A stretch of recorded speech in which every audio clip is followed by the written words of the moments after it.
Zavala. I've been tattooing for about 8 years now. I'm currently working at a dark art tattoo collective in Chandler. So originally I'm from California. I come from Compton, and then we moved out to Riverside, and my parents currently stay in Riverside. And then I just decided to move out here. So I was truck driving, and then I happened to just to mess around, I was like on Indeed.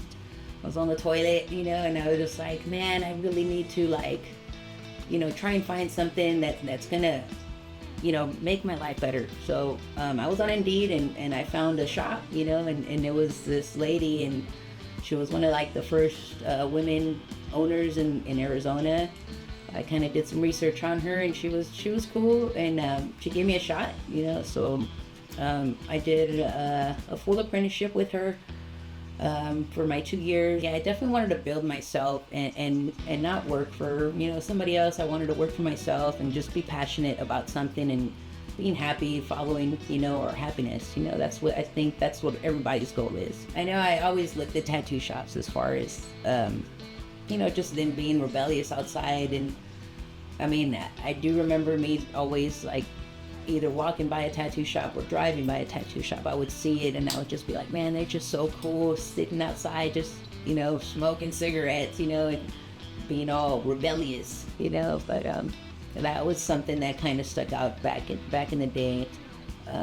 Yeah, I had tattoos because I loved them so much. I had to go check out what the shop looked like inside, what the people look like, or what they acted like, and so I started going and getting tattoos at 18 as soon as I could, and I was in there every 2 weeks, and got my first full sleeve, and then it's game over from there. It just started going crazy.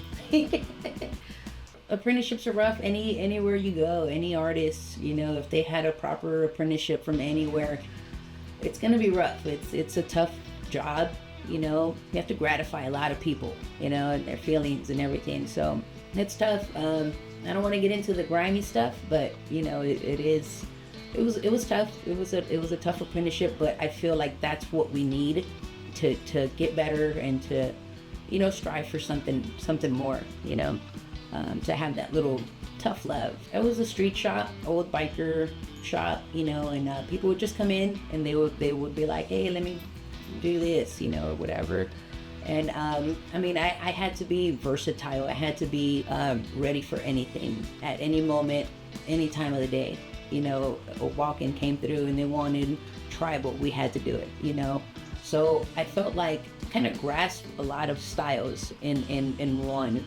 So, but I really I guess I pursue a lot more of the neo-traditional styles, very bright. I like traditional styles, but I like to put, I guess, my own little twist on them, and not follow the rules in a way. I feel like it just keeps it more free, you're more free-spirited that way.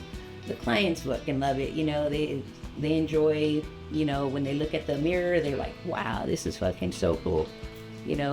Which makes me happy in return. Kind of like making my own colors, I like to make bright colors. If I can make a bright color, make the tattoo pop a little bit more, whether, if I'm using red, I'd rather use hot pink, or something, just something a little bit different, just to, like I said, break it up, break up the rules and what it's supposed to look like,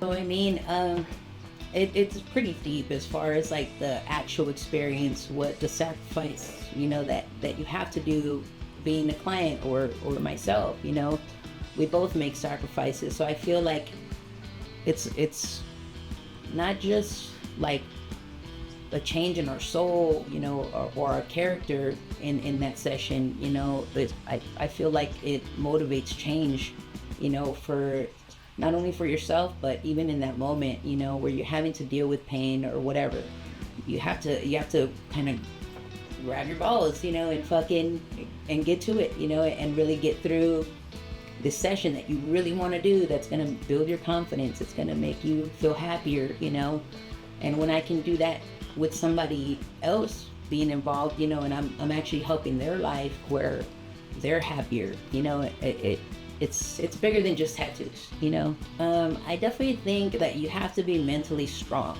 You know, you have to be ready to deal with bullshit in a way, know how to deal with the bullshit. It's like I said, it's bigger than a tattoo. It's an experience. I try and offer a very ambient experience, where, you can relax and you can kind of take a little load off and whatnot, and maybe de-stress. Sometimes you don't want to talk to anybody, and this is the spot for it. I feel like I can definitely offer something deeper than just the tattoo. Definitely more of a bond, like I definitely want to get into their life. How are your kids? I want to tattoo his kids, or whatever. I want to tattoo your grandkids, man. I want to be in your guys' life. I'm trying to be clingy. Sorry, I had to get that. It makes me happy, and then it makes them happy, which in return makes me even happier. You know what I mean? So it's like a win-win all the way around. So a lot of my inspiration when I first started was, his name is Tony Silvaro, really dope color artist. He's kind of a cartoonist, which I really dig. That's where a lot of the inspiration for my art comes from, is like the cartooning and just bright, obnoxious colors. I did get a lot of, that's where I started my inspiration. And then, like now I work obviously in a shop that's like trophy winners here. They do big things here. So a lot of my inspiration is now switched over to my immediate, tattoo family. I look up to the owner here, Mark. That's where I find a lot of the inspiration for that, like art-wise. So I want to do more shows. I want to tattoo internationally. I want to be on the news, you know what I mean? I don't know. I want to touch as many people as I can, in a non-creepy way. I want to make other people happy, dude. And if I can do that with tattoos and cool art, fucking let's go. So yeah, voodoo comes from my mentor. She told me it was tradition that after you finish your apprenticeship, you get your tattoo name or your career name, and so we were just kind of sitting there, and I just had my debut Friday the 13th, and I had a bunch of people come through. I did like 30 something tattoos that day. After that, the next day I come in, and my mentor and another fellow artist were just sitting there, and they were like just looking at me, and they were like, hey, we need to give her a name now. And I was so excited because I knew at what point that was, But they were just throwing some other names around, like Raven and, some other, not cool stuff. But voodoo, they threw voodoo out, and I was just like, oh man, that's cool. If you guys choose that one, I would love that, or whatever. And they were like, this is you, I don't know why, but I love it. I dig it. It's very catchy, so.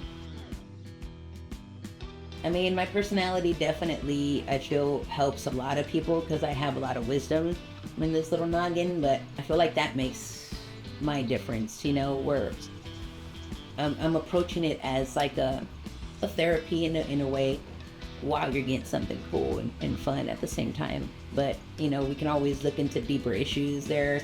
As far as making the connections, I feel like that's where I kind of set myself apart, because a lot of tattoo artists, they don't care, you know what I mean? They're just there. A lot of them, do. I would say that part, and definitely just putting like my own little twist into my art. It's like I said, it's nose. It's just kind of like let's go with what looks good in my head, and if you guys love it, then perfect. We have a match made in heaven. I mean, that's crazy. Just seeing like my older work and now, I mean, it's an immense change. Even just being around other artists, I feel changes me. Like just joining Dark Art Tattoo Collective was like an immense, blow up for me. And coming from a street shop to something a little bit more bougier, and nice, I feel like I've made it, in a way. So I feel like after 8 years, it's been a good little stretch to where we can enjoy now, Yeah, so on my Instagram, you guys can definitely follow me on voodoo_ink 27. That's my Instagram handle. I do have a Goldie app there. You guys can definitely do like appointments, or if you want to do a consultation for like 20 minutes, we can definitely do that. You want to do a tattoo retreat, I offer that. It would be pretty much like a destination tattoo. We can go up to somewhere, Sedona, see if we can tattoo somewhere. I don't know. Do something a little bit out of the box.